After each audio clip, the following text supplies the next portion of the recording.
बोलती पुस्तके. ज्यांना वाचनाचा नाद त्यांना बोलती पुस्तके घाली साद. आमचं चॅनल सबस्क्राईब करा आणि सबस्क्राईब करायला इतरांनाही सांगा. नमस्कार श्रोते मित्र हो. बोलती पुस्तके सादर करीत आहे लेखिका डॉक्टर मीना सुर्वे लिखित कादंबरी ठिगळ. प्रकरण 20. नेहमीप्रमाणे बायजा लवकर उठली. तिनं लक्ष्मीलाही उठवलं. पोरीनं आंघोळ करून सडा संमार्जन केलं. लक्ष्मीला स्वच्छतेची खूप आवड होती. दाराघरासकट ती गोठाही स्वच्छ ठेवत असे. माणसापेक्षा जनावरांसोबतच ती खूप रमत होती. दुपारची जेवणं झाली. लक्ष्मीनं घर सावरलं आणि जाऊन गोठ्यात बसली. किसनानं लक्ष्मी इकडे म्हणून हाक मारली, पण लक्ष्मीनं त्याला काहीच प्रतिसाद दिला नाही. बायजा बाजाराला दुकानात गेली होती. भीमा वैरणी संदर्भात बाळ्याकडे गेला होता. किसना गोठ्यात गेला व म्हणाला, लक्ष्मी घरात चल, माझं काम आहे तुझ्याकडे. लक्ष्मी जाग्यावरच गांगरून बसली. किसनाने तिचा दंड पकडला आणि उठून माझ घरात आणलं. लक्ष्मीला त्यानं खाली बसवलं. स्वतः तिच्या समोर बसला आणि म्हटला, हे बघ लक्ष्मी. पण लक्ष्मी त्याच्या नजरेकडेच पाहत नव्हती. किसनानं जबरदस्ती तिचा चेहरा दोन्ही हातानं स्वतःकडे वळवला आणि म्हटलं, आता मी जे काय सांगतो ते नीट ऐक. लक्ष्मीची घाबरी नजर किसनाच्या चेहऱ्यावर स्थिर झाली आणि किसना बोलू लागला, लक्ष्मी तुझं वय शाळा शिकायचं आहे, तेव्हा मी तुझं इथल्या शाळेत 9वी ॲडमिशन करणार आहे. तू शाळा शिक. किसनाचे शाळेविषयीचे शब्द ऐकून लक्ष्मीच्या डोळ्यांतून अश्रू वाहू लागले. किसनानं ते पुसले आणि म्हटला, हे बघ लक्ष्मी, तुझ्यावर जो प्रसंग ओढावलाय त्यात तुझी काहीच चूक नाही. तुझा विवाह वगैरे काही झालेला नाही. तू सारा भूतकाळ विसरून जा. लक्ष्मी वर्तमानात जग.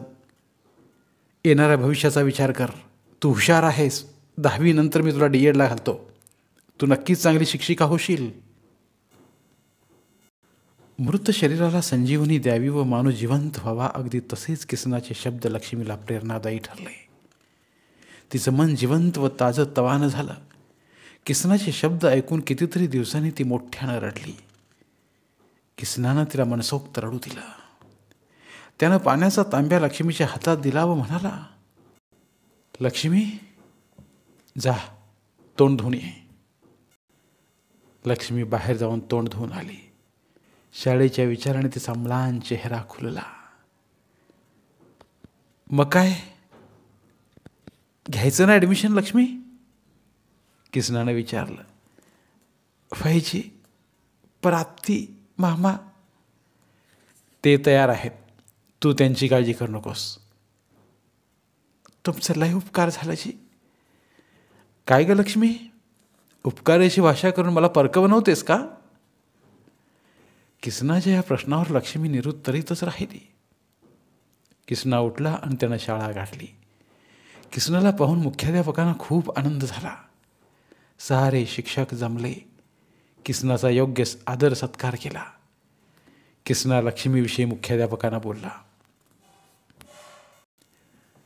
किसना लक्ष्मीची तू काही काळजी करू नकोस.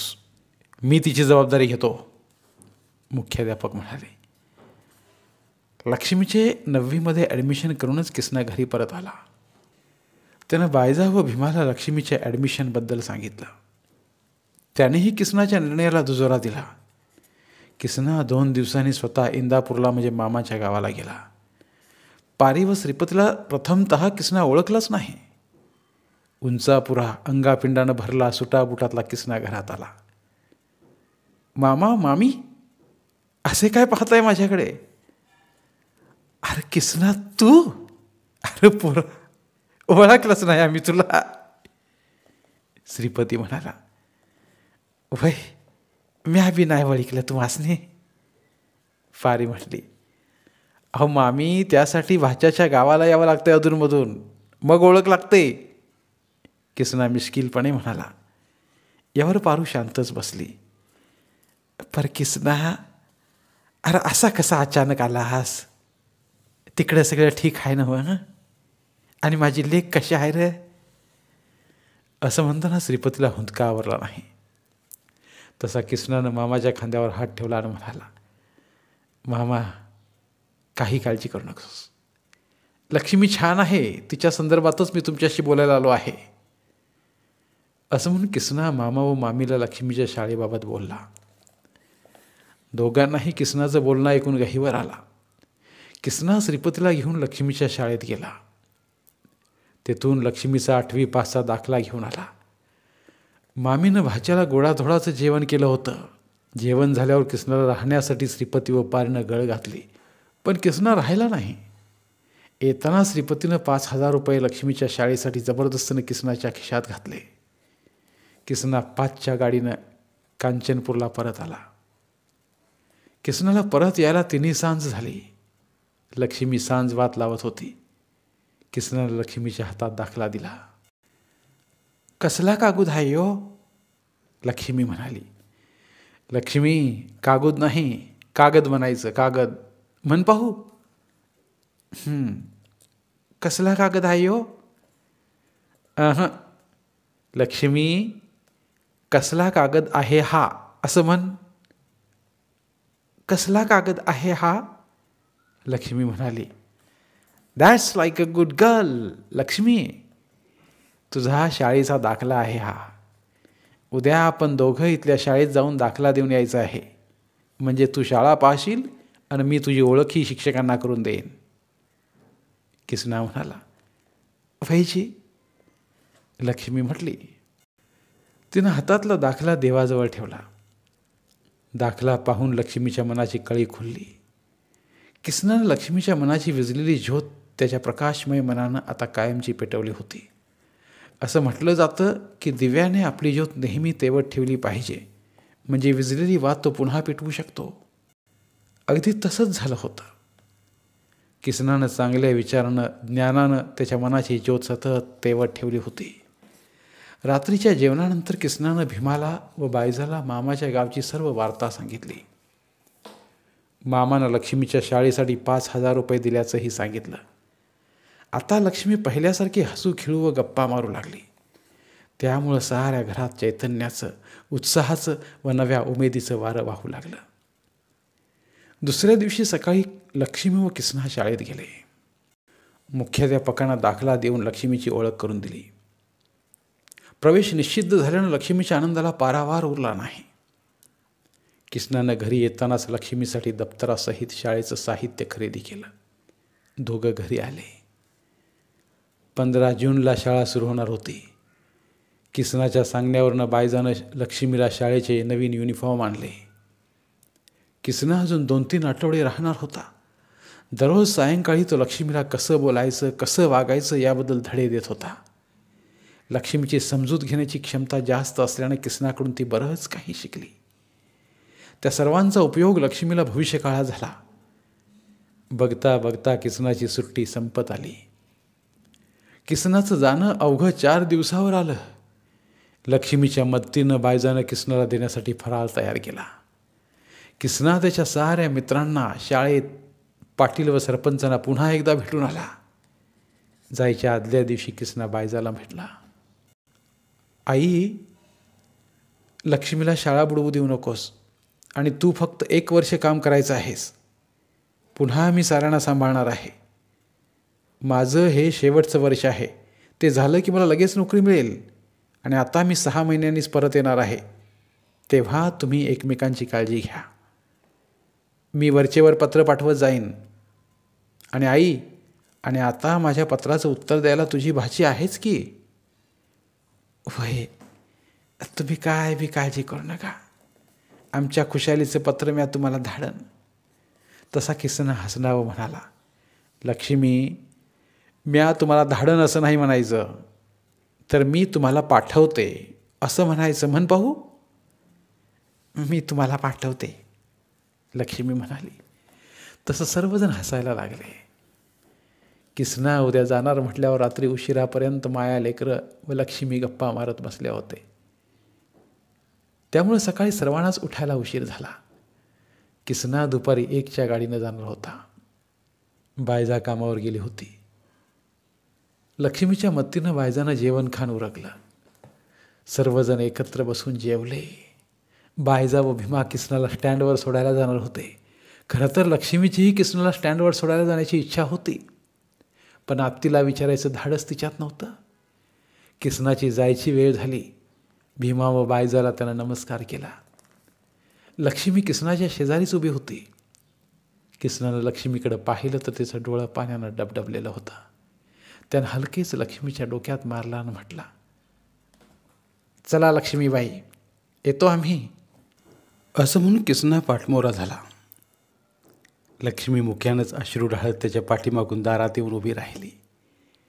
किसना निघाला म्हणून सारी गल्ली त्याला निरोप देण्यासाठी दारात उभी होती. किसनानं सर्वांचा निरोप घेतला. बायजा व भीमा किसनाला पाठवून घरी आले. तरी लक्ष्मी दारातच उभी होती. लक्ष्ये, अजून इथंच उभा आहेस वय? बायजा म्हणाली. तशी लक्ष्मी वाहनावर आली. ती काहीच बोलली नाही. किसना गेल्यावर घर कसं सुनं सुनं वाटत होतं. कुणालाच 8-15 दिवस चैन पडला नाही. लक्ष्मीची अवस्था तर केविलवाणी झाली होती, पण परिस्थिती पुढे साऱ्यांचाच नाईलाज होता. मे महिना संपला. तप्त भूमीला पावसाच्या सरी शांत करू लागल्या. पावसाळा सुरू झाला. जमिनीत नाना तऱ्हेची बीजं रुजू लागली. लक्ष्मीच्या मनात ही शाळेची बीजं रुजली. 15 जूनला तिची शाळा सुरू झाली. बायजाला कामात मदत करून ती शाळेला जाऊ लागली. तिच्यावर ओढवलेल्या परिस्थितीमुळे तिची 3-4 वर्ष वाया गेली होती. सुरुवातीला शाळेत तिला थोडा त्रास झाला, पण लवकरच तिच्या शाळेची गाडी रुळावर आली. लक्ष्मी शाळेत हुशार होती. हळूहळू ती विविध स्पर्धांमध्ये सहभाग घेऊ लागली. परीक्षेतही सर्वात जास्त गुण तिला मिळू लागले. बघता बघता लक्ष्मी 10वीला गेली. पारू व श्रीपती लक्ष्मीला भेटायला वरचेवर कांचनपूरला येऊ लागले. त्यामुळे तिचं आत्मिक बल अधिकच वाढलं. आपल्यासोबत आपली माणसं असल्यावर माणसाला जगायला नवं बळ येत असतं. लक्ष्मीचंही अगदी तसंच झालं होतं. किसनाच्या कॉलेजचं शेवटचं वर्ष सुरू होतं, पण या वर्षात किसनाच्या आयुष्यात जणू एका वादळानंच प्रवेश केला होता. किसना शेवटच्या वर्षातील प्रोजेक्टचे सेमिनार प्रेझेंटेशन करीत होता. एवढ्यात कॉलेजच्या शिपायानं क्लासरूमचा दरवाजा उघडला आणि शिक्षकांना आत येण्याची परवानगी मागितली. शिपायानं सेमिनार प्रमुख प्राध्यापक डॉक्टर कस्तुरी रंगन सरांना प्राचार्यांनी बोलावले असा निरोप दिला. सरांनी किसनाला प्रेझेंटेशन थांबवायला सांगितलं व ते प्राचार्यांच्या केबिनमध्ये गेले. तिथं प्राचार्यांचे भाऊ जनार्दन शुक्ला व त्यांची कन्या रश्मी शुक्ला बसले होते. प्राध्यापक डॉक्टर कस्तुरी रंगनना प्राचार्यांनी त्यांची ओळख करून दिली. जनार्दन शुक्ला हे अमेरिकेच्या नासा संशोधन केंद्रात सर्व्हिसला होते. त्यांची पत्नी नुकतीच मयत झाली आहे. आता त्यांना लो बीपीचा त्रास सुरू झाला आहे, म्हणून ते भारतात परतले आहेत. रश्मी शुक्ला ही त्यांची एकुलती एक मुलगी आहे. तिची कॉलेजची पहिली 3 वर्षे अमेरिकेतील ऑक्सफर्ड युनिव्हर्सिटीत पूर्ण झाली आहेत व तिच्या 4थ्या वर्षाचे ॲडमिशन आपल्या कॉलेजमध्ये करण्यात आले आहे. अशी सविस्तर माहिती प्राचार्य डॉक्टर केदारी प्रसाद शुक्ला यांनी डॉक्टर कस्तुरी रंगनना सांगितली. रश्मी आजपासूनच क्लास जॉईन करेल, तेव्हा तुम्ही तिला क्लास, अभ्यासक्रम व प्रॅक्टिकल यांची माहिती द्या, असे प्राध्यापक डॉक्टर कस्तुरी रंगनना प्राचार्यांनी सांगितले. प्राध्यापक डॉक्टर कस्तुरी रंगन लक्ष्मीला घेऊन क्लासमध्ये आले. त्यांनी वर्गात रश्मीची ओळख करून दिली. रश्मीनं तिच्या स्टाईलनं हाय करत सर्वांना अभिवादन केलं. सरांनी रश्मीला क्लासमध्ये बसावयास सांगितलं आणि किसनाला सेमिनार घ्यायला सांगितला. किसना स्टेजवर सेमिनार घेण्यासाठी उभा राहिला. त्याच्या देहबोलीतील ऐट साऱ्या वर्गाला प्रभावित करीत होती.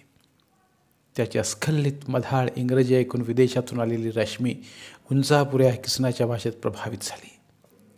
किसना स्टेजवरचं वावरणं, त्याचा सूट बूट या सर्वांमुळं त्याचं व्यक्तिमत्व भारदस्त वाटत होतं. रश्मीसहित वर्गातील प्रत्येक व्यक्ती त्याचा पुढचा शब्द ऐकण्यास आतुर होत होते. किसना गवार रंगाचा होता, पण त्याचं मन निरभ्रवस निष्कलिंकित होतं. त्याच्या व्यक्तिमत्वातून त्याचं दर्शन घडत होतं. त्याचा चेहरा आकर्षक होता. त्यातून विनम्रता पदोपदी झळकत होती. असं किसनाचं लोभस रूप पाहून रश्मी तर मोहितच झाली. त्यात भर म्हणून सेमिनारच्या विषय निवडीसाठी प्राध्यापकांनी किसनास रश्मीला मदत करायला सांगितलं. दुपारी लंच ब्रेकमध्ये सर्व विद्यार्थी डायनिंग हॉलला गेले. रश्मी किसनाच्या बाजूला जेवायला बसली. रश्मी दिसायला अतिशय सुंदर होती. एखाद्या मूर्तिकारानं संगमरवरामध्ये मूर्ती कोरावी अशी तिची छवी देखणी व लोभसवाणी होती. रश्मी किसनाच्या कडेला बसली पाहून इतर विद्यार्थ्यांच्या मनात मत्सर निर्माण होत होता. त्यांच्या चेहऱ्यावर तो स्पष्ट जाणवतही होता. किसना स्मित हास्य करून त्यांच्या मत्सर दर्शवणाऱ्या चेहऱ्यांना उत्तर देत होता. रश्मी किसनासोबत कॉलेजविषयी, प्राध्यापकांविषयी, प्राचार्याविषयी बोलत होती. रश्मीने स्वतःचीही ओळख किसनाला करून दिली. रश्मी ही प्राचार्यांच्या भावाची मुलगी आहे हे ऐकून किसना तिच्याशी बोलताना मनातून थोडा कचरतच होता. आता तो रश्मीशी बोलताना विचारपूर्वक बोलू लागला. रश्मी मात्र किसनाशी मोकळेपणानं बोलत होती. तिची भाषा आणि ती खूपच आधुनिक होती. तिच्या बोलण्यात पाश्चात्य उच्चार प्रकर्षानं जाणवत होते. तिचा पेहरावही पाश्चात्यच होता. किसनानं तिला सर्व प्रॅक्टिकलची माहिती दिली आणि तिच्या सेमिनार घटकाविषयीही चर्चा केली.